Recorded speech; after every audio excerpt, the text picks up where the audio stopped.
अलैकुम। उम्मीद करते हैं कि आप तमाम हजरात ऑनलाइन हो जाए और इस आज के दिन का दूसरा सेशन का बाज़ाब्ता तौर पर आगाज हो रहा है।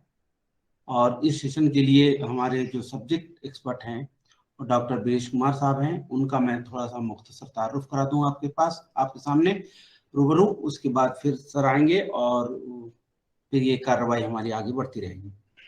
डॉक्टर बीरेश कुमार साहब सीनियर रिसोर्स पर्सन की हैसियत से नेशनल टेस्टिंग सर्विस इंडिया में हिंदी ज़बान और अदब पर अपनी खिदमत बखूबी अंजाम दे रहे हैं।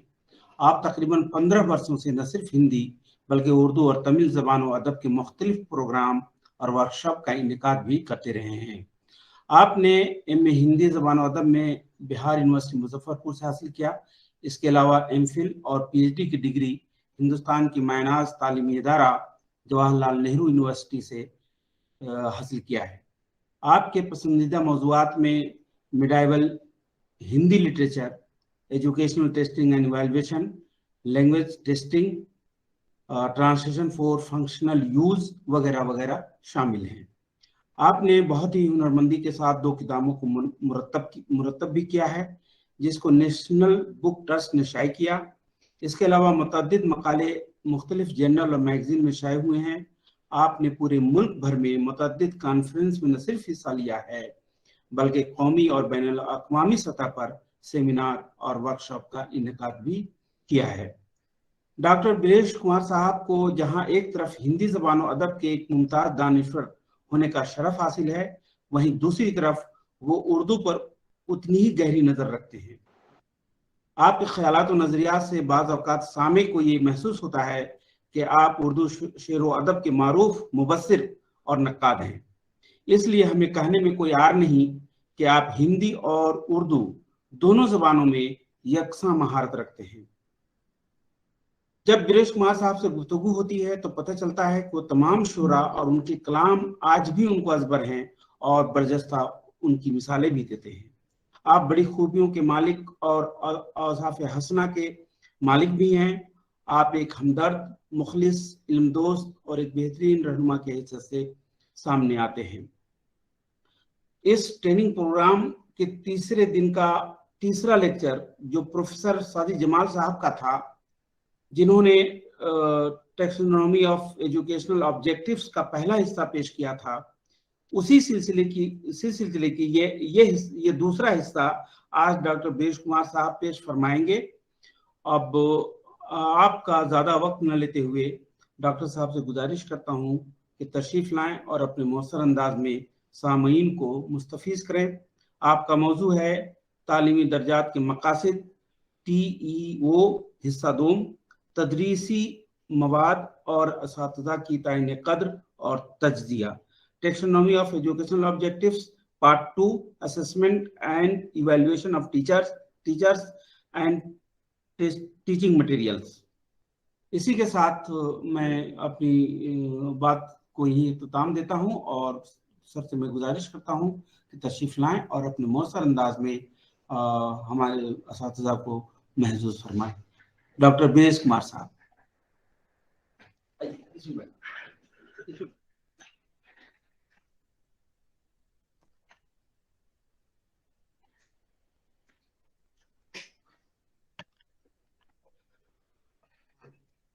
बहुत बहुत शुक्रिया डॉक्टर गुलाम मुहिद्दीन अंसारी साहब। ये इनका प्यार है जो ये मेरे बारे में ऐसी राय रखते हैं। JNU का जिक्र किया इन्होंने, आजकल वो खतरे से खाली नहीं, फिर भी जो हकीकत है तो है, क्या करना। तो वहाँ जितने लोगों को अखबार में पढ़ते थे उसमें टीवी तो चल ही चुका था। ये 86 से 93 की बात है। उनको वहां सामने रूबरू उनसे सुनने का, उनको देखने का मौका मिलता था। तो सुधा खावर साहब आए थे और ये जब जब मेरी तारीफ इस तरह करते हैं तो मुझे उनका शेर याद आ जाता है। आप लोग भी सुन लीजिए, आपको तो मालूम होगा, लेकिन शेर ऐसी चीज है कि जितनी बार ये सुना जाए उतना ये आनंद देता है कि अब दवा हमको मुनासिब न दिलासा अच्छा, अब दवा हमको मुनासिब न दिलासा अच्छा, काम कर देगा मेरा दर्द ही खासा अच्छा। और कहना जो ये है कि ऐसी कोई राय नहीं रखते हम इन चीजों पे, ऐसी कुछ राय नहीं रखते हम इन चीजों पे, उसका चेहरा हो तो लगता है मुहासा अच्छा। तो सादिक साहब को मेरी हर चीज में खूबी नजर आती है। सो बहुत बहुत शुक्रिया। और आप लोगों का आज के ये दूसरा इजलास है ना, दूसरा 5वां दिन है, दूसरा इजलास। मैं अपनी तरफ से आप सभी लोगों का स्वागत करता हूँ।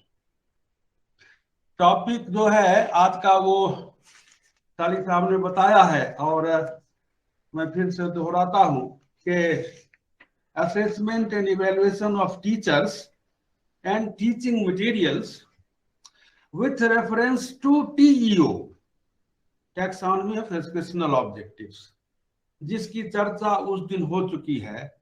मैंने भी चलते फिरते और थोड़ा रुक कर भी उसको सुना था।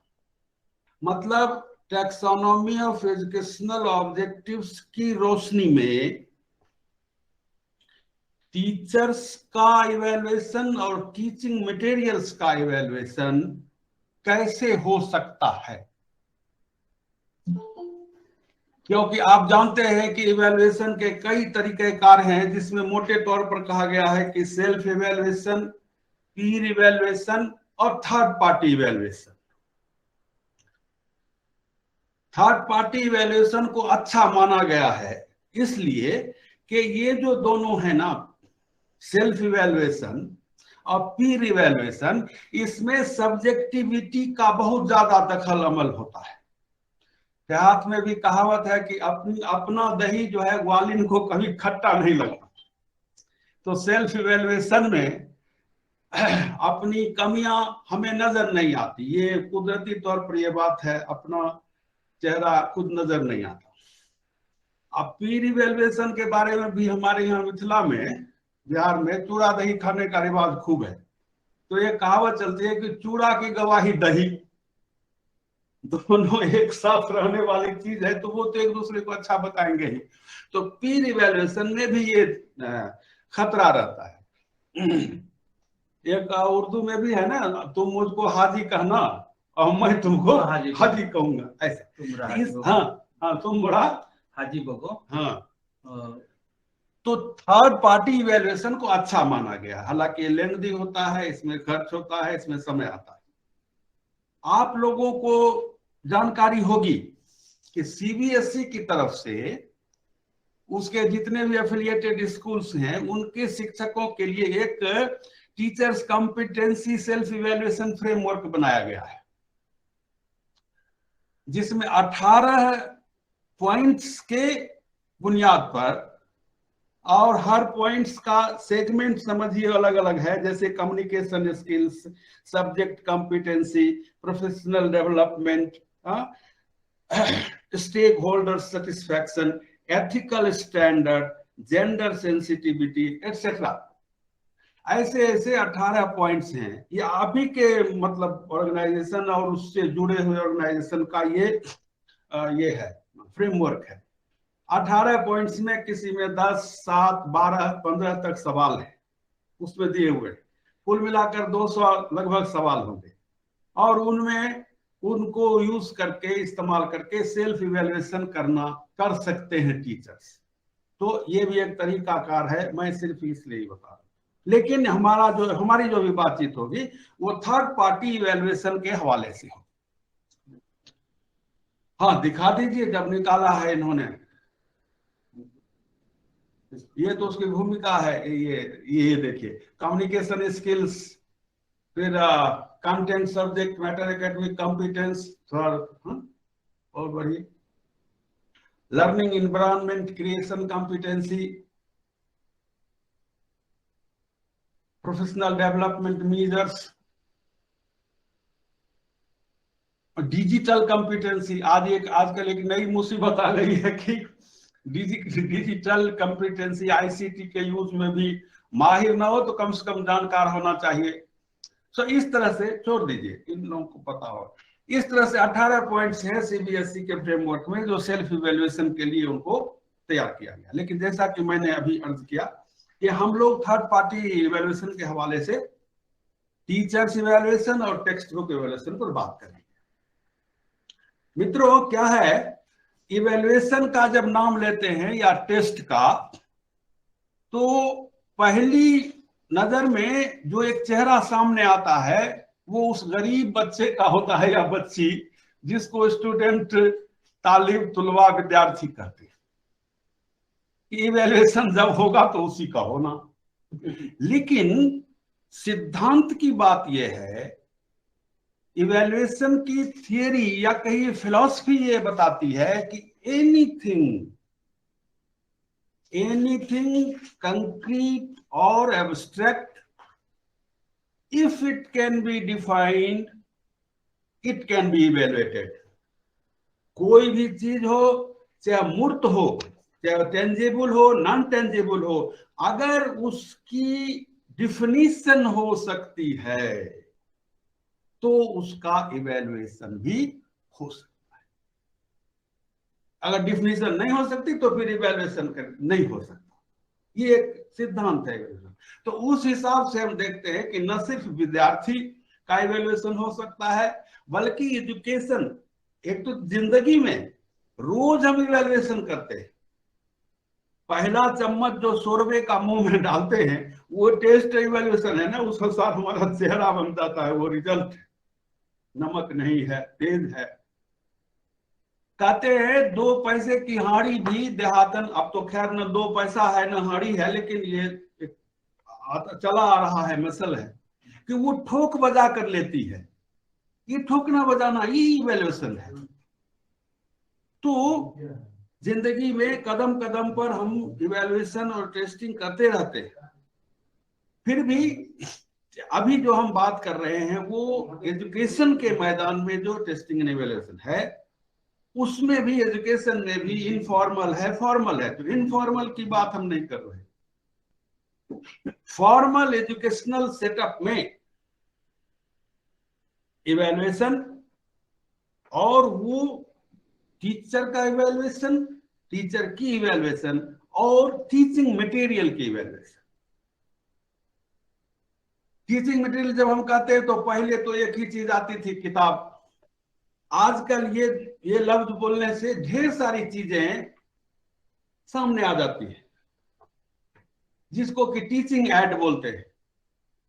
लाइवली ऑब्जेक्ट है, कई तो टीचर ये कहीं ये बताया गया है कि अंडा के बारे में बताना है तो आप अंडा लेकर आ जाइए क्लास में, कबूतर लेकर आ जाइए। वो हो गया। यहां तक ब्लैक बोर्ड से लेकर के स्मार्ट बोर्ड तक कि जितनी चीजें हैं वो टीचिंग मटेरियल के अंदर वो आती है।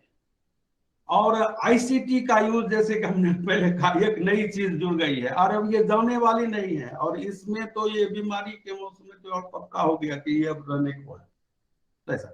लेकिन हम जो अभी चर्चा करेंगे वो टीचिंग मटेरियल के अंदर सिर्फ टेक्स्ट बुक को लेंगे, क्योंकि बाकी चीजें अलग अलग हैं और उनकी इवैल्यूएशन का कि क्राइटेरिया अलग अलग है।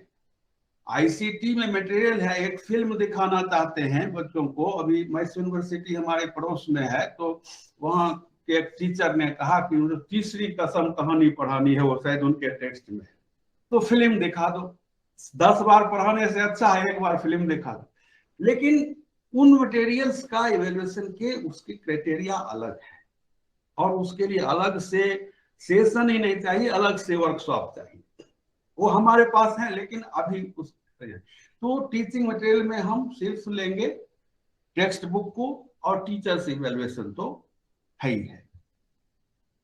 शुरू में ही मैं ये बात साफ कर दूं कि चाहे टीचर्स का इवैल्यूएशन हो, चाहे टीचिंग मटेरियल का इवैल्यूएशन हो, किसी चीज का इवैल्यूएशन हो, इसका मकसद किसी को अच्छा बुरा ऊंचा नीचा दिखाना नहीं है, बिल्कुल नहीं। इवैल्यूएशन एज सच, हमने कहा जिस चीज की तारीफ बयान की जा सकती है उसकी इवैल्यूएशन हो सकती है। इवैल्यूएशन का एक ही मकसद है, क्वालिटी मेंटेनेंस। क्योंकि एक दूसरा सिद्धांत है इस मैदान का, वो कहता है कि no quality can be assured where there is no proper evaluation.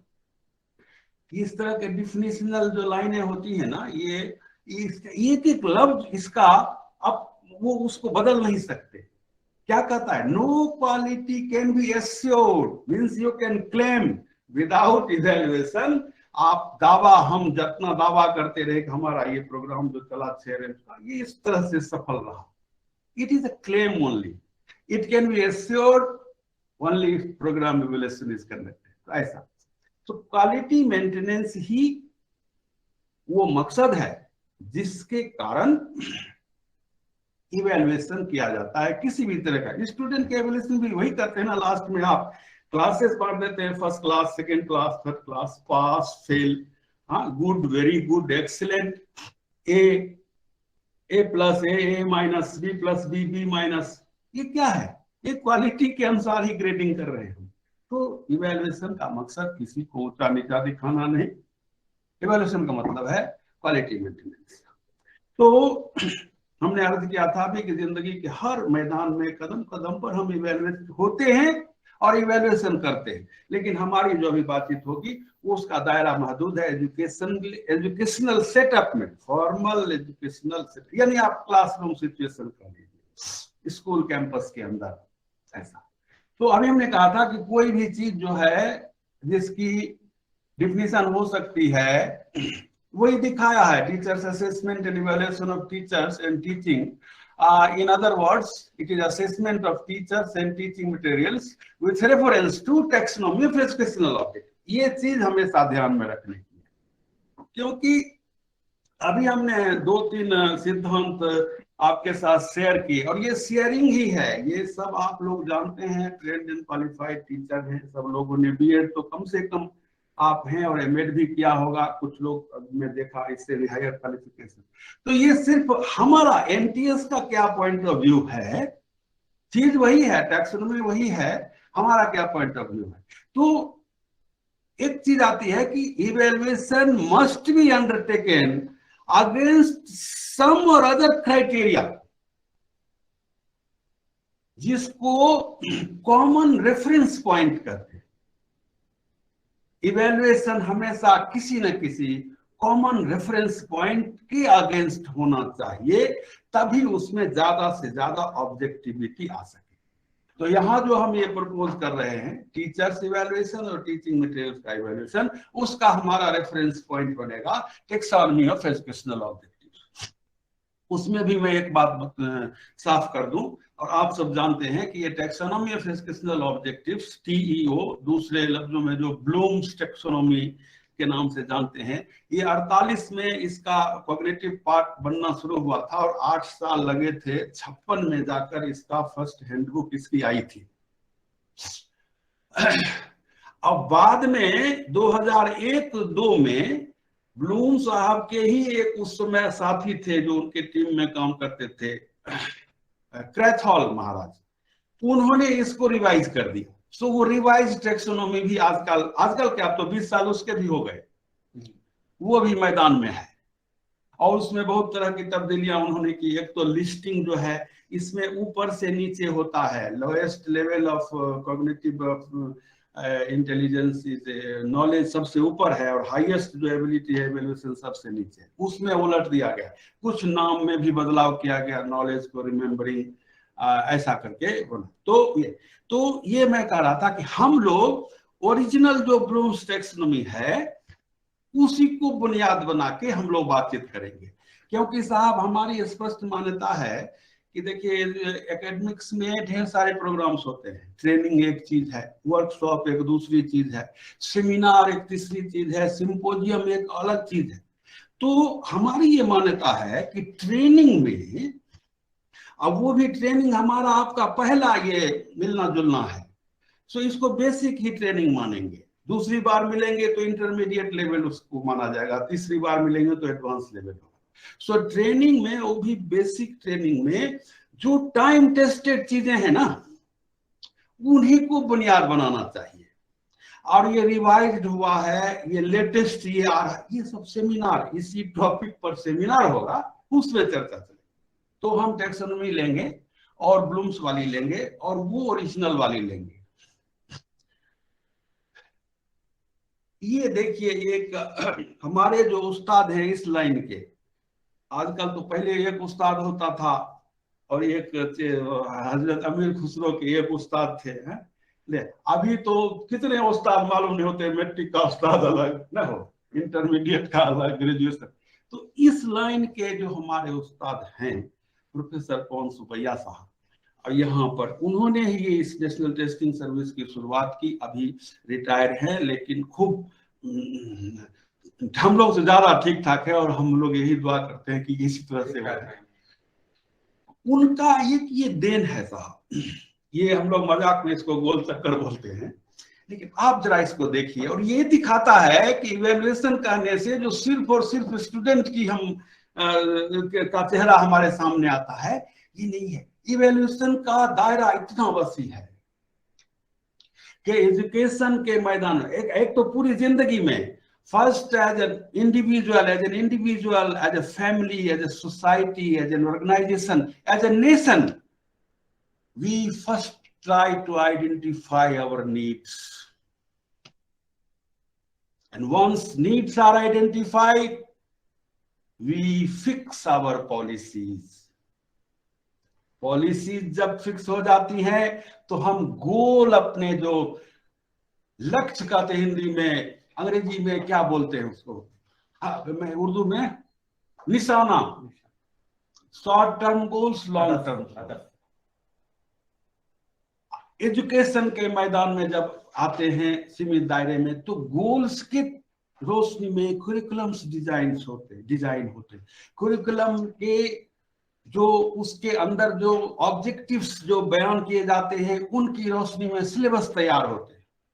Syllabus की जो मकासद, उसमें जो हम ऐलान करते हैं कि इस सिलेबस का ये मकसद है, उसकी रोशनी में टेक्स्ट बुक तैयार होती है। टेक्स्ट बुक का जो मवाद होता है, प्लस उसके अंदर जो इंस्ट्रक्शनल ऑब्जेक्टिव्स बयान होते हैं, उसके मुताबिक पढ़ाई होती है, टीचिंग। और टीचिंग होगी तो कुछ न कुछ लर्निंग जो जरूर होगी, कम होगी ज्यादा होगी, हालांकि उसका भी एक फॉर्मूला है, मैं समझता हूं आपको मालूम होगा, 27-27-46 का एक क्लासरूम है, उसकी पूरी आबादी को 100 मान लीजिए, तो ये बताया गया, ये सूर्या साहब ने हमको बताया था, ये सब मेरी गुरुमुखी विद्या है, इसमें मेरा कुछ भी नहीं है इसमें। 27-27 वो बताते थे कि कोई भी क्लासरूम हो या कोई भी गैदरिंग हो, तो 27% लो परफॉर्मर होंगे, 27% हाई परफॉर्मर होंगे, और बीच के 46% हमेशा मीडियोकर होंगे। ये रफ है, ये 27 का 28 भी हो सकता है। तो कहने का ये है मकसद कि टीचिंग होगी तो लर्निंग होगी, और टीचिंग लर्निंग होगी तो इवैल्यूएशन हमको करना पड़ता है, क्योंकि हमको रिजल्ट डिक्लेयर करना है, उनकी ग्रेडिंग करनी है, उनको बताना है, उसके पिताजी आए उनको बताना है, अपने हुक्काम को बताना है, खुद हमको मालूम होना चाहिए। इसके बाद कहा गया है कि जो भी जागरूक इंसान होता है, या टीचर होता है, या कौम होती है, वो इस इवैल्यूएशन के जो नताइज हैं उनकी रोशनी में they try to reinvent their needs, क्योंकि एक आईना है इवैल्यूएशन का जो रिजल्ट है, उसकी रोशनी में, उसमें आप देख सकते हैं कि नीड्स को फिर से री आइडेंटिफाई किया जाए। और अब ये साहब एक सिलसिला चल पड़ता है, नीड्स जैसे री आइडेंटिफाई हुए तो policies cannot remain the same, you have to have a new policy. That's why मेरी जिंदगी में और आप में से भी बहुत लोग की जिंदगी में कम से कम 4 so called new education policies आ चुकी है। एक्चुअली नेशनल एजुकेशन पॉलिसी है, लेकिन एनईपी को न्यू का, क्योंकि न्यू होती है। एक 1968 में आई थी, 68-10-78-10-88, उसके 18 साल बाद 86 में 1986 में एक फिर न्यू एजुकेशन पॉलिसी आई, 86-4-90-10-14-5। फिर 2005 में नेशनल करिकुलम फ्रेमवर्क आया था, जो आपके लिए मतलब स्कूल एजुकेशन के लिए खास तौर पर बनाया गया।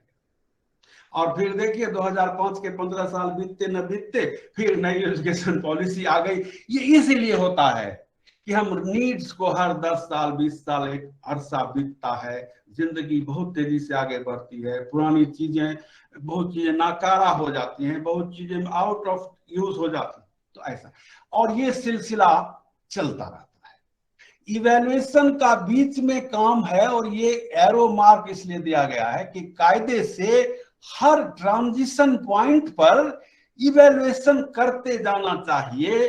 देखना यह है कि हमारी पॉलिसी जो हमारी नीड्स के अकॉर्डिंगली बनी है कि नहीं, और ये चीज सिर्फ इवैल्यूएशन के जरिए ही जानी जा सकती है। हमने जो गोल फिक्स किए हैं वो हमारी पॉलिसीज की रोशनी में सही है कि नहीं है, कि पॉलिसी कुछ और है गोल कुछ और है। ऐसा होता है, जाना है बेंगलोर, चले जा रहे हैं मडिकेरी की तरफ। ऐसा हमारे गोल्स जो हमने फिक्स किए थे उस मुताबिक हमारा करिकुलम डिजाइन हुआ कि नहीं हुआ, करिकुलम की डिजाइन के मुताबिक सिलेबस तैयार हुआ कि नहीं हुआ, सिलेबस में जो हमने एजुकेशनल ऑब्जेक्टिव्स जो फिक्स किए थे उस कोर्स के, उसके मुताबिक टेक्स्ट बुक के मवाद और उसकी टेक्निक और जो भी मटेरियल है कि नहीं है, टेक्स्ट बुक के मुताबिक पढ़ाई हो रही है कि नहीं। क्योंकि सर आप सब तो रात दिन इस लाइन में है, हम लोग भी इसी में है, कोई गारंटी नहीं है कि टेक्स्ट बुक के। मैं अपना एक उदाहरण बताऊं,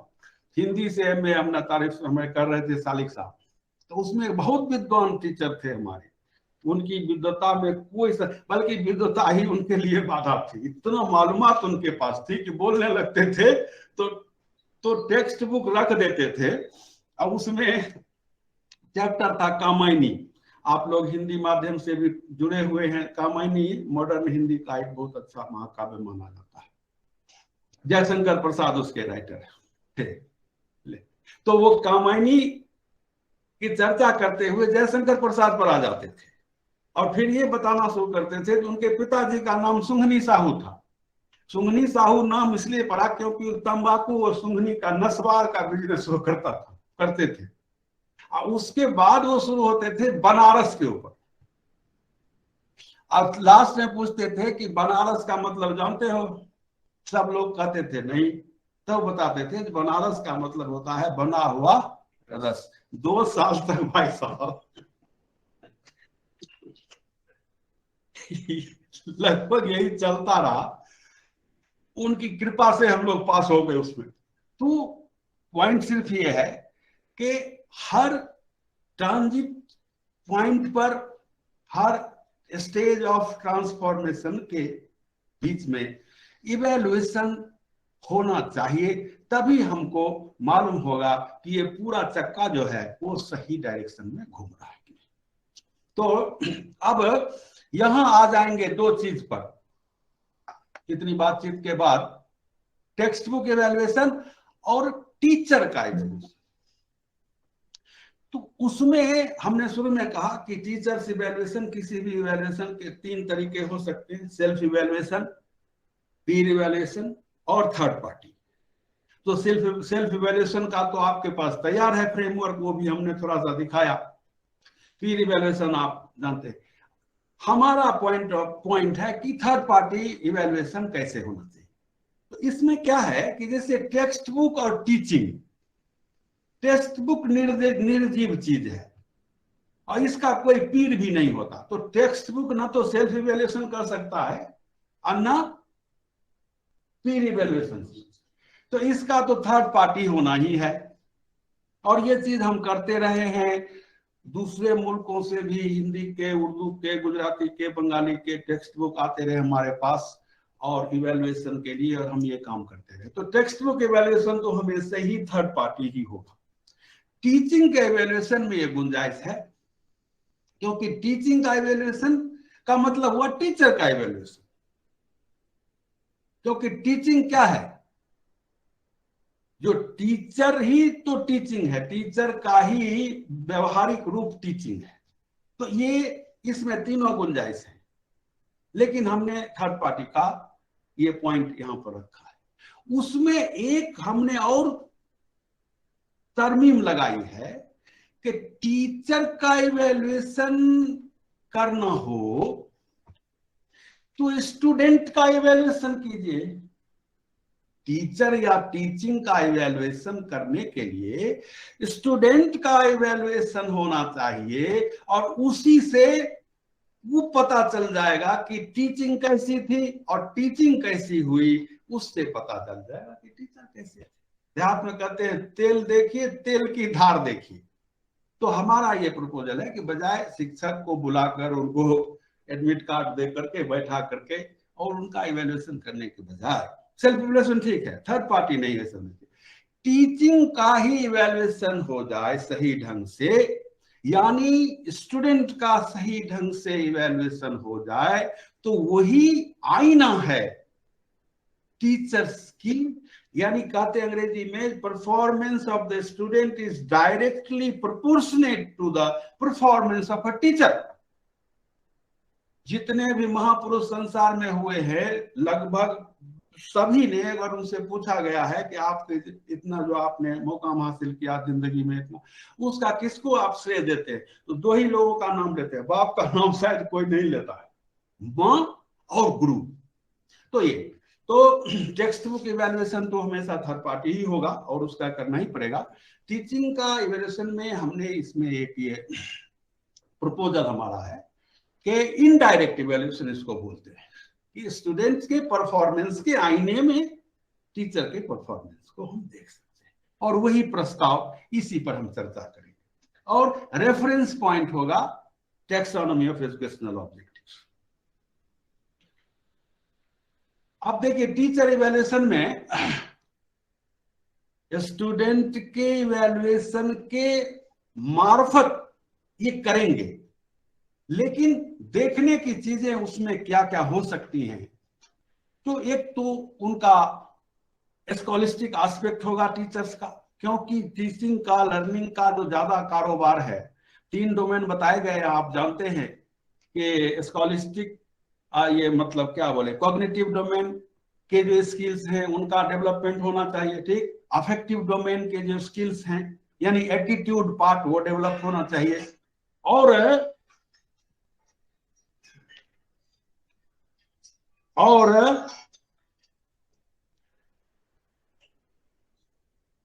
साइकोमोटर डोमेन का होना चाहिए।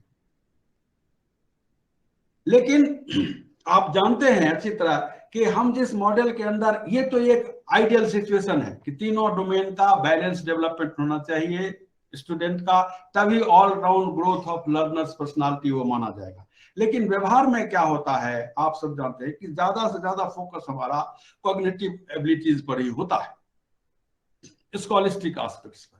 तो पूरे सिस्टम का जब जोर है कॉग्निटिव पर ही ज्यादा जोर, बाकी चीजें पर भी ध्यान है लेकिन जोर इस पर है। तो टीचर के अंदर भी एक तो उनके जो कॉग्निटिव जो इंटेलिजेंस पार्ट है उनका, दूसरा पर्सनालिटी का पार्ट, और तीसरा जो है टेक्निक्स का पार्ट। ये चीजें हम ध्यान में रख सकते हैं। और जैसा कि हमने पहले कहा था कि टीचिंग मटेरियल में हालांकि ढेर सारी चीजें आती हैं, टीचिंग एड्स आते हैं, एक्चुअल ऑब्जेक्ट्स आते हैं, models, pictures, chart, diagram, instruments, devices, ICT वगैरह वगैरह, लेकिन हम टीचिंग एड को छोड़ देंगे, टेक्स्ट बुक को रखेंगे। और टीचिंग मटेरियल्स पहले आ गया, क्योंकि ऐसे आपने उस जो राउंड क्या उसको बोलते हैं सर्कुलर डायग्राम है, उसमें भी पहले आता है टेक्स्ट बुक ही आता है, पहले टेक्स्ट बुक हुआ तब ना टीचिंग होगी। तो इसमें सिद्धांत ये कहता है कि teaching materials mainly text books should be evaluated in the light of the educational objectives stated in the syllabus। आप इसको ध्यान में रखेंगे, इन लफ्जों का जो हेर फेर है, इसीलिए इसको इटैलिक किया गया है कि टीचिंग मटेरियल्स और mainly text books should be evaluated in the light of the educational objectives stated in the syllabus। क्योंकि हमने ठीक देखा है कि टेक्स्ट बुक के ठीक पहले सिलेबस आता है, और हमने ये भी विनती की है कि टेक्स्ट बुक का इवैल्यूएशन सिलेबस की रोशनी में होना चाहिए। सिलेबस की रोशनी क्या, तो सिलेबस में जो एजुकेशनल ऑब्जेक्टिव्स स्टेटेड हैं, जो बयान किए गए हैं, उनकी रोशनी में हो। और teaching should be evaluated with reference to the instructional objectives, इसको भी इटैलिक करना चाहिए था। Instructional objectives stated in the text book. तो दो टेक्निकल टर्म आ गए। टीचिंग मटेरियल के लिए हमारा रेफरेंस पॉइंट होगा educational objectives stated in the syllabus, और टीचिंग के इवैल्यूएशन के लिए हमारा रेफरेंस पॉइंट होना चाहिए instructional objectives stated in the text book. दोनों एक ही चीज है, सिर्फ उसका अंदाजे बयान अलग है। इंस्ट्रक्शनल ऑब्जेक्टिव्स भी एजुकेशनल ऑब्जेक्टिव्स के ही बुनियाद पर फिक्स किए जाते हैं, लेकिन उनको बयान करने के लिए जो न सिर्फ लफ्ज बल्कि जो जुमले इस्तेमाल वो दोनों अलग अलग है। ये instructional objectives are nothing but the practical realisation of educational objectives. तो ये ऐसा है। और इंस्ट्रक्शनल ऑब्जेक्टिव्स के बारे में कहा गया है सिलेबस में, तो एजुकेशनल ऑब्जेक्टिव्स बयान होना ही चाहिए। अगर नहीं किया गया है तो वो सिलेबस अधूरा है, वो फिर कोर्सेस ऑफ स्टडी है। सिलेबस और कोर्सेस स्टडी में फर्क है। सिर्फ किताबों के नाम, जैसे क्या हमारे हिंदी में बोलते थे, मुख्य सामग्री, संदर्भ सामग्री, फलाना प्रकाशक, वो कोर्सेस ऑफ स्टडी है। Ideal syllabus must have a statement about the objectives behind designing that syllabus। ये उसी तरह से कहा गया है कि एक आइडियल टेक्स्ट बुक में भी हर चैप्टर की शुरुआत में या फिर अंत में या हो सके तो दोनों जगह उस चैप्टर के इंस्ट्रक्शनल ऑब्जेक्टिव्स 1 2 3 4 करके साफ साफ अल्फाज में बयान होने चाहिए। उसमें कोई तरह की और क्या बोले एम्बिग्विटी नहीं होनी। Difference between educational objectives and instructional objectives are as follow. जैसा कि हमने कहा, दोनों इंस्ट्रक्शनल ऑब्जेक्टिव्स एजुकेशनल ऑब्जेक्टिव्स की ही बेसिस पर तैयार किए जाते हैं। इंस्ट्रक्शनल ऑब्जेक्टिव्स एजुकेशनल ऑब्जेक्टिव्स के ही प्रैक्टिकल रियलाइजेशन है। Educational objectives are stated in taxonomical terms such as knowledge, understanding or comprehension, application, analysis, synthesis and evaluation, etc. So educational objectives Hindi में कहते हैं शिक्षा के उद्देश्य टैक्सोनॉमी के शब्दों के द्वारा बयान किए जाते हैं। दूसरी एक बात है कि educational objectives are fixed for the whole course of study. BA का है तो बीए का एक सिलेबस होगा और उसका पूरे सिलेबस का पूरे कोर्स का होगा। एमए का है एमए का हो, +2 का है, जो भी है। वही दूसरी तरफ कहते हैं कि instructional objectives are stated in observable behavioural terms. क्योंकि ये जो है एजुकेशनल ऑब्जेक्टिव्स जो टैक्सोनॉमिकल टर्म्स में बयान किए गए हैं, ये ऑब्जर्वेबल नहीं है। नॉलेज माने ज्ञान। ये महात्मा जी बैठे हुए हैं समाधि लगा करके, आंख बंद किए हुए हैं, बाहर से तो मालूम पड़ता है कि बहुत बड़े ज्ञानी हैं, बट कितने ज्ञानी हैं, उनके दिमाग में क्या चल रहा है, ये ऑब्जर्वेबल नहीं है। उसी तरह से अंडरस्टैंडिंग ऑब्जर्वेबल नहीं है। हाँ, एप्लीकेशन जो एक ऐसी चीज है जो ऑब्जर्वेबल है, क्योंकि उसमें करना पड़ता है। लेकिन instructional objectives observable behavioural terms में बयान किए जाते हैं, जिनको कि हम होता हुआ देख सकते हैं, दूसरे को दिखा सकते हैं, उसको रोक सकते हैं, उसको फिर से चालू कर सकते हैं। पिछले एक प्रोग्राम में हमने ऐसे ध्यान में आ गया, गुरु कृपा से कुछ कभी आ जाता है कि ये एजुकेशनल ऑब्जेक्ट, और आपके एक आला अफसर हैं उनको बड़ा पसंद आया, तो मैं फिर मैं कह रहा हूं कि एजुकेशनल ऑब्जेक्टिव्स जो हैं टैक्सोनॉमिकल टर्म्स, ये गूंगे का गुड़ है साहब। कबीर ने लिखा भी है कि जिसको ज्ञान हो जाता है सत्य का, वो फिर बोलना बंद कर देता है, और गूंगे का गुड़, वो उसका स्वाद तो ले सकता है लेकिन उसकी तारीफ बयान नहीं कर सकता। तो ऐसा, लेकिन इंस्ट्रक्शनल ऑब्जेक्टिव्स जो हैं वो ऑब्जर्वेबल बिहेवियर होते हैं, आप उनको देख सकते हैं, जो कर रहा है वो देख सकता है, उसका गार्जियन है उसको हम दिखा सकते हैं, हमारे हेडमास्टर साहब आए उसको दिखा सकते हैं। तो एक तो ये फर्क है कि ये सब मेंटल फैकल्टीज हैं, ये भी बिहेवियर है। स्ट्रिक्ट टर्म जो है एजुकेशन में बिहेवियर का, आप जानते हैं कि हर तक चाहे दिमाग के अंदर हो रही हो दिमाग के बाहर हो रही हो वो बिहेवियर है, लेकिन ये बिहेवियर है बट ऑब्जर्वेबल नहीं है। और इंस्ट्रक्शनल ऑब्जेक्टिव्स जो बयान किए जाते हैं वो ऑब्जर्वेबल बिहेवियर टर्म्स में बयान किया जाते हैं, उनको ऑब्जर्व किया जा सकता है। और एक चीज इसमें लगी हुई है बात कि जिस चीज को आप ऑब्जर्व कर सकते हैं उसी की मेजरमेंट कर सकते हैं आप, या असेसमेंट भी कर सकते हैं। जिसको देख ही नहीं रहे हैं तो उसकी क्या असेसमेंट करेंगे? सांप बिल में है और उस जगह बच्चे खेल रहे थे, सब बता रहे हैं कि अभी भी गया है, हमने देखा है, बट अंदर है वो, तो उसकी मेजरमेंट क्या होगी? कितना लंबा है, उसका असेसमेंट क्या होगा? जहरीला है कि नहीं है? तो इन चीजों के लिए साहब ये मेंटल फैकल्टीज को भी सांप ही कहा गया है, बिल के अंदर का सांप, तो उनका ऑब्जर्वेबल होना जरूरी है। तो एक तो ये शर्त है। दूसरी है कि instruction objectives are decided for each chapter और पीरियड ऑफ क्लास, ये पूरे कोर्स के लिए होता है। तीसरी एक बात आई कि instructional objectives can be revised and modified by the teacher. हमें इतना हक हासिल है शिक्षक के हिसाब से कि उसको थोड़ा बहुत उसमें तब्दीली हम रद्द बदल ला सकते हैं, but revision and modification of educational objectives are beyond the purview of a teacher, क्योंकि वो तो सिलेबस में बयान किया गया है, सिलेबस तो कोई और लोग बनाते हैं। एक ये तो अंतर दोनों का हो गया। दोनों की एक समान बात यह है कि both are predetermined in nature. Objective को हिंदी में लक्ष्य कहते हैं, उद्देश्य कहते हैं, मकसद हमेशा पहले से तय है, वही मकसद है।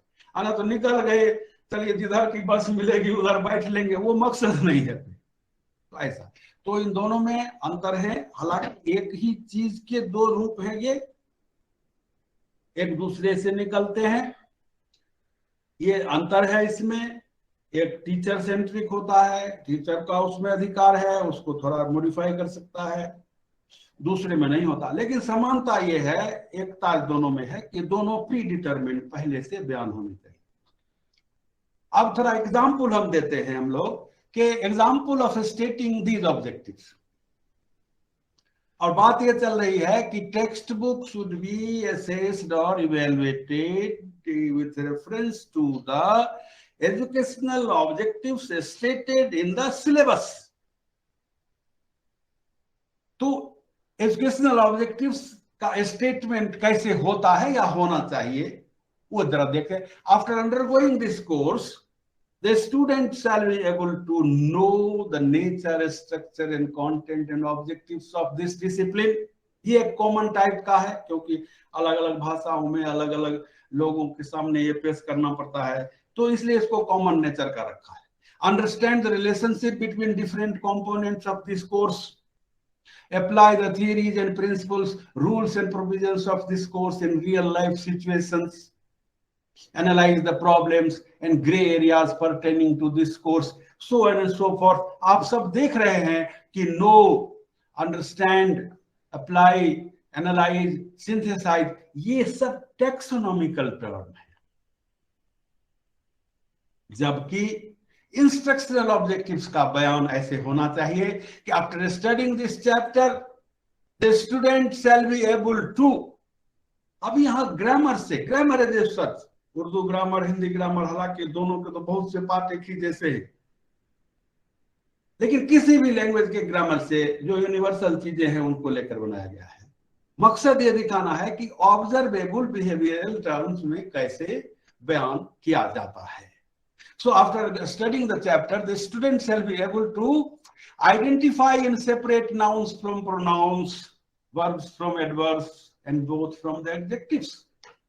अब ये देखिए, यही ऑब्जर्वेबल बिहेवियर है। एक पैसेज उसको मिलता है और उसमें कहा जा रहा है कि नाउन को, प्रोनाउन को, एडजेक्टिव, वर्ब को अलग अलग लिस्ट बनाओ।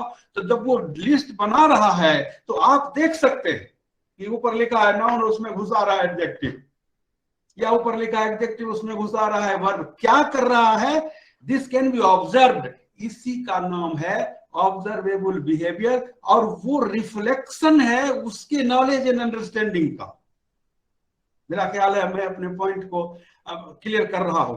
ऑब्जर्वेबल बिहेवियर के थ्रू उसकी नॉलेज एंड अंडरस्टैंडिंग जो अदरवाइज नॉट ऑब्जर्वेबल है, वो ऑब्जर्वेबल रिफ्लेक्ट हो रही है और वो उतर कर सामने आ रही है। और जब सामने आ जाएगी तो उसका असेसमेंट और इवैल्यूएशन तो खुद भी कर सकता है बच्चा, मास्टर साहब कर सकते हैं, उसका पापा है वो उसको दिखाएंगे कि देख ले। तो ऑब्जर्वेबल बिहेवियर इसी convert masculine word into feminine and vice versa, स्त्रीलिंग पुल्लिंग बनाओ। ये अच्छा, ये जनाब सब हम लोग ये करते हैं, ऐसा नहीं है कि कोई बहुत बड़ी चीज, मैंने सिर्फ एक ऑर्गेनाइज्ड वे में इसको किस तरह से होना चाहिए ये यहाँ पर ये चर्चा चल रही है। Search synonyms and antonyms for a given word, make sentences, break combine sandhi words as per the sandhi rules.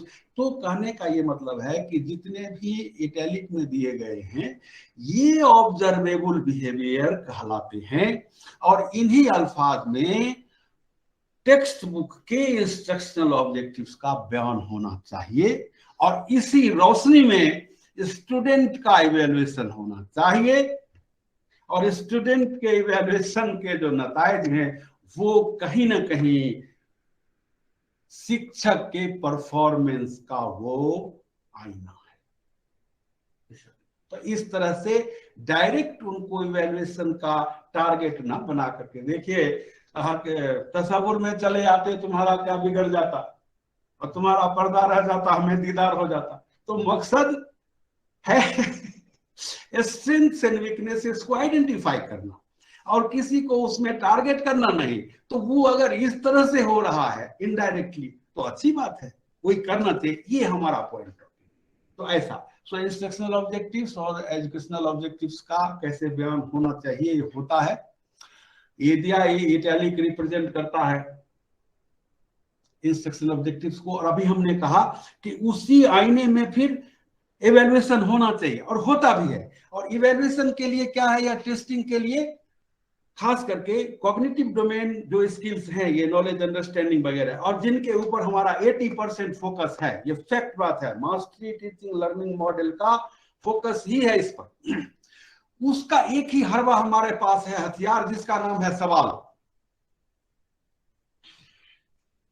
Of course affective domain जो स्किल्स है, रिसीविंग, रेस्पोंडिंग, वैल्यूइंग, ऑर्गेनाइजेशन, उसके टूल्स अलग हैं, आप अच्छी तरह जानते हैं, वो नॉन कॉग्निटिव टूल कहलाते हैं। और ये जो है क्या फिजिकल जो एक्शन पार्ट है उसका तो एक ही टूल है, ऑब्जर्वेशन। रेफरी बैठकर देखते हैं कैसे आप खेल रहे हैं, सीधी सी बात। लेकिन कॉग्निटिव डोमेन स्किल्स जिसके ऊपर कि हमारे सिस्टम के अंदर ज्यादा से ज्यादा उस पर जोर है, उसका एक ही हरवा हमारे पास है, जो है क्वेश्चन आइटम। अच्छे क्वेश्चन आइटम में एक्शन वर्ब होना ही चाहिए और होता ही है। देखिए क्वेश्चन की तुलना की गई है एक रॉकेट से, ठीक है, जिसमें सब्जेक्ट मैटर को उसका ईंधन बताया गया। हाइड्रोजन से चले, छोटा मोटा रॉकेट है तो बारूद से चले, जिस चीज से भी चले, तो क्वेश्चन रूपी रॉकेट का ईंधन है सब्जेक्ट मैटर, उससे वो फंक्शनल होता है वो क्वेश्चन। एक्शन वर्ब उसका वार हेड है, जो मिसाइल के सामने जो लगा रहता है गोल या तिकोना, यानी बम जो उसमें बंधा हुआ है, वो है एक्शन वर्ब। और वही क्या होता है, सवाल दागना। साहब उर्दू में मुहावरा ही चलता है, सवाल दागना और बंदूक दागना, दोनों के लिए एक ही लफ्ज इस्तेमाल होता है। और यही है ही सवाल, जो पढ़ते ही या कान से सुनते ही उसके दिमाग पर जो चोट पहुंचती है, वो विस्फोट जो वो साफ दिखाई होता है, कान में उंगली करना, सिर खिजाना, नाक को इधर उधर देखना, ये क्या है। और उसी विस्फोट के बदौलत जो चीजें छिटक कर सामने आती हैं, वही ना उसका ज्ञान है, बोध है, और उसका तमाम जो स्किल्स और एबिलिटीज है जो कागज पर बिखर जाते हैं, जिनका हम इवैल्यूएशन करते हैं। उसी को डेटा कहिए, उसी को रिस्पॉन्स कहिए। तो आइडियल सिचुएशन में इंस्ट्रक्शनल ऑब्जेक्टिव्स को ही एक्शन वर्ब में बदल करके, यही आइडेंटिफाई, सेपरेट, हाँ, convert, search, make, break, combine, ये एक्शन वर्ब है ना। और क्वेश्चन में भी इन्हीं का इस्तेमाल होता है, तभी वो क्वेश्चन इफेक्टिव होगा। और यही होता ही है, ये हम करते हैं। इसको और अच्छी तरह से करने के लिए यही लिखा है कि at the time of testing we use the same action verbs to frame a question. एक बात आई कि ये जो इंटेलेक्चुअल डिबेट में ये कहना कि मैं जो कह रहा हूं वही हर्फ आखिर है, इसके सिवा दूसरी बात नहीं हो सकती है, ये मुनासिब नहीं होता। रिसर्च है, डेवलपमेंट है, अलग अलग स्कूल है, अलग अलग थॉट है। हम जो कह रहे हैं वो हमारी समझ है। तो अभी हमने कहा कि इंस्ट्रक्शनल ऑब्जेक्टिव्स बयान होने चाहिए ऑब्जर्वेबल बिहेवियर टर्म्स में, और एजुकेशनल ऑब्जेक्टिव्स बयान होने चाहिए टैक्सोनॉमिकल टर्म्स में। लेकिन एक बात आती है कि बहुत से एक्सपर्ट्स हैं जिनका ये कहना है कि नहीं साहब, instructional objectives can also be stated in taxonomical terms, क्योंकि ये बात सही है कि उन्हीं सलाहियतों का ये व्यवहारिक रूप है। तो लेकिन उसमें एक राइडर डाल दिया गया कि ऐसा हायर एजुकेशन के केस में होना चाहिए, क्योंकि वहां ये समझ विकसित हो जाती है कि ये टैक्सोनॉमिकल टर्म्स में है तो इसको किस तरह से बिहेवियरल ऑब्जर्वेबल बिहेवियरल टर्म्स में बदलना चाहिए। स्कूल एजुकेशन में मैं निचली उचली कक्षाओं का नाम नहीं ले रहा, हायर और लोअर एजुकेशन, उसकी एक दूसरी बात आती है। सब अपने आप में हाई है। हमने तो बचपन में पढ़ा था, जो सोवियत रूस में जब सोवियत संघ था, highest salary was paid to the school teacher, lower the education level greater the salary, क्योंकि माना गया था बच्चों को पढ़ाना ज्यादा कठिन। तो ऐसा, तो खैर, तो एक ये है अपनी जगह पर कि एजुकेशनल ऑब्जेक्टिव्स के अल्फाज में भी इंस्ट्रक्शनल ऑब्जेक्टिव्स बयान किए जा सकते हैं। ऐसा फिर से वही रिपीटेशन है। Teaching material should be evaluated with reference to the objectives stated in the syllabus document, and teacher or his teaching should be evaluated with reference to the instructional objectives stated in each lesson chapter of the test. The purpose of this evaluation should see that educational objectives stated in the syllabus are actually or to what extent have been fulfilled by selecting the appropriate content। मवाद उस मुताबिक दिया गया कि नहीं कि जो हमारे मकसद थे। आपको मैं बताऊं, मैं साक्षरता से जुड़ा हुआ था, 15-20 साल पहले की बात है। तो उन लोगों ने नियो लिटरेट्स के लिए, नव साक्षर के लिए teaching material, self reading material बनाया था, तो किताब कह लीजिए। तो उसका इवैल्यूएशन वगैरह कुछ ऐसा करना चाहता था, तो हमको भी बुलाया था। गांव में तो कम ही लोग मिलते हैं हमारे जैसे। उसमें हमने देखा कि एक चैप्टर था घर में फोटो ही दिए हुआ है, एक 3 बेडरूम टाइप, जो अभी BHK 2 BHK फ्लैट का सोफा लगा हुआ है, फ्रिज एक कोने में चल रहा है, टीवी। हमने कहा यार ये किन के लिए है भाई? तो कहा भाई मजदूर किसान भाई जिनको हमने साक्षर किया है। हम कहे साहब तो भाई मजदूर किसान के लिए है, तो सोफा की जगह भैंस दिखाओ ना बैठी हुई, फ्रिज के जगह कोठी दिखाओ। मिट्टी की कोठी बनती थी पहले, अब लोहे की भी आती है जिसमें चावल दाल रखते हैं। अरे वो जहां फ्रिज रखा है वहां चकड़ी दिखाओ ना, जाता ओखल दिखाओ। ये कैसे आइडेंटिफाई करेगा देहात का मजदूर किसान? ये तुम पटना, रांची या दरभंगा का ये जो मतलब क्या हुआ कि मेरी नजर में वो पर्टिकुलर जो चैप्टर था वो कॉन्टेक्स्ट के हिसाब से टेक्स्ट नहीं था, या यूजर के हिसाब से नहीं था। ये एक हेवी रेफरेंस पॉइंट हुआ। उसको आइडेंटिफाई ही नहीं करेगा, और जब आइडेंटिफाई ही नहीं करेगा तो उससे सीखेगा क्या? तो खैर, तो देखना ये चाहिए कि एजुकेशनल ऑब्जेक्टिव्स जो सिलेबस में बयान किए गए हैं उनके मुताबिक टेक्स्ट बुक तैयार हुआ है कि नहीं। और टीचिंग का इवैल्यूएशन करते हुए वही देखना है कि टेक्स्ट बुक में जो इंस्ट्रक्शनल ऑब्जेक्टिव्स बयान किए गए हैं उसके अनुसार पढ़ाई हुई है कि नहीं, हो रही है कि नहीं। अगर आप फॉर्मेटिव टेस्ट करते हैं जिसमें वो चालू है पढ़ाई, तो वो फॉर्मेटिव कहलाएगा। जब कोर्स खत्म हो गया तो समेटिव होता, फाइनल होता, ऐसा नहीं। क्या या उसके बीच में कोई गैप तो नहीं है, कोई उसमें बेमेल तो नहीं है, जैसा कि अभी हमने एक उदाहरण से कोशिश, तो ये बात आ गई। और ये है कि भाई ये बहुत ही सेंसिटिव मामला है, चाहे टेक्स्ट बुक का हो और टीचर इवेल्यूशन का तो खैर उससे भी ज्यादा, क्योंकि हम जीते जागते प्राणी है ना। तो ऐसा, तो इसको जैसे तैसे कोई आ रहा है, इवेल्यूशन कर रहा है, रिजल्ट निकाल रहा है, ऐसा नहीं होना चाहिए। इसके लिए खास तरह के एक्सपर्टाइज की जरूरत होती है, आपके पास फ्रेमवर्क होना चाहिए, आपके पास रिसोर्सेस होने चाहिए, पूल ऑफ रिसोर्सेस, है ना। तो कोई अच्छा ऑर्गेनाइजेशन जो हो, जो इस काम को करता रहा हो, जिसकी उसकी सलाहियत है, तजुर्बा है, उससे करवाना चाहिए। हल्के से इसको नहीं लेना चाहिए, ये सजेस्टिव है आइडिया। वही चीज है स्पेशलाइज मैनर। और जैसा हमने कहा कि हम इसको करते रहे हैं, मॉरिशस वगैरह से भी आए थे हमारे पास टेक्स्ट बुक, उनका जहां तक हुआ हमने इवेल्यूशन करके उनको दिया। तो ऐसा हमारा रहा है ट्रैक रिकॉर्ड। और अब लास्ट में एक चीज आई, virtues of a good teacher. क्योंकि स्कॉलिस्टिक एस्पेक्ट का तो हो गया कि स्टूडेंट का जो अचीवमेंट है, स्टूडेंट की जो अचीवमेंट है वो रिफ्लेक्शन है टीचर के अचीवमेंट के, तो उसको देख लीजिए, अंदाजा आपको हो जाएगा।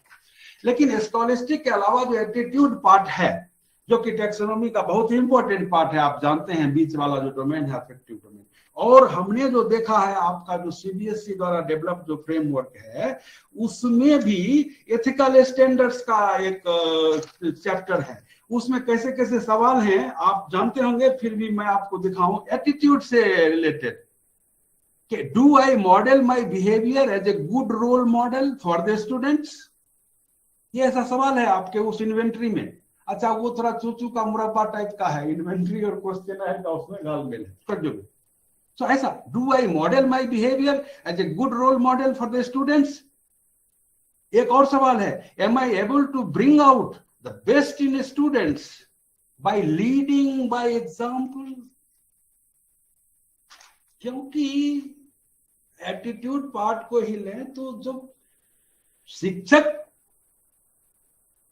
पहले हम इक्विप्ड हो लेंगे उन जो खूबियां हैं, तभी तो हमारे, क्योंकि उनके सामने तो हम ही रोल मॉडल है। स्कूल में तो न उसका बाप रहता न भाई रहता, उसके सामने हम। तो ये एटीट्यूड पार्ट का जब मैं थोड़ा वो देखने लगा तो सैकड़ों मिले, है ना। ऐसा होना चाहिए टीचर को, ऐसा होना चाहिए, क्योंकि लिस्ट बनाने वाले को तो कुछ लगता है नहीं, बैठकर बना दिया। जितने भी एक देवता के अंदर जितने भी होने चाहिए वर्चूज, वो सब डाल दिया टीचर ने, क्योंकि गुरु ब्रह्मा, गुरु विष्णु, गुरुदेव महेश्वर अल्लाह। लेकिन ग्राउंड रियलिटी भी तो भाई, हम भी तो इस समाज के पार्ट हैं, हमारे भी समस्याएं हैं, हम इंसान हो, प्याला हो, सागर नहीं। तो इसलिए 4-5 महीने ढूंढ के निकाले हैं, और मेरी ये जाती राय है कि ये तो कम से कम इतना जरूर टीचर के अंदर ये होना चाहिए, जैसे पेशेंस है। आपने बताया ना 27-27-46% का प्रमोशन है, 27% फट से सीख लेगा, आपके कहने से पहले समझ जाएगा।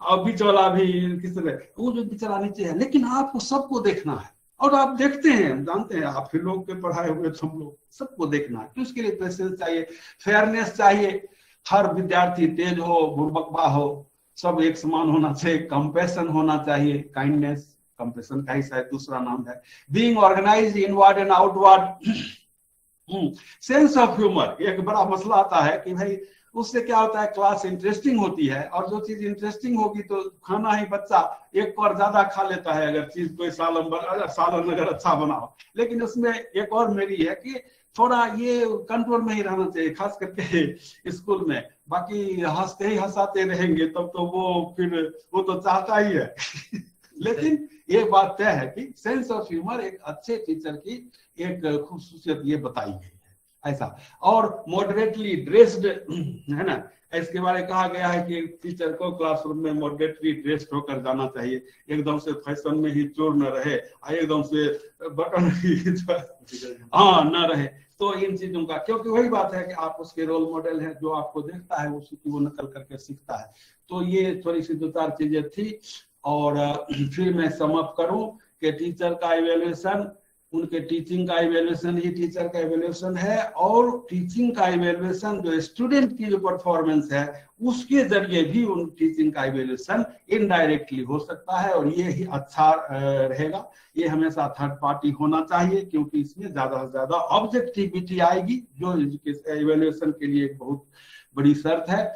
और टेक्स्ट बुक का इवेल्युएशन जो इंस्ट्रक्शनल एजुकेशनल ऑब्जेक्टिव्स जो सिलेबस में बयान किए गए हैं उसकी रोशनी में होना चाहिए, तभी उसमें ऑब्जेक्टिविटी आएगी। और बस मेरा ख्याल है कि बात खत्म हो गई। ये position of affective domain skills, ये रिसीविंग रिस्पोंडिंग जो यहाँ जो एटीट्यूड के नाम से दिया गया था, आप जानते हैं उसी का ये खुलासा है। तो ये सब तो उस दिन डिस्कशन हो ही गया होगा। सो मित्रों, बहुत बहुत धन्यवाद। मेरी बातचीत यहीं पर खत्म होती है और टाइम भी होने को है।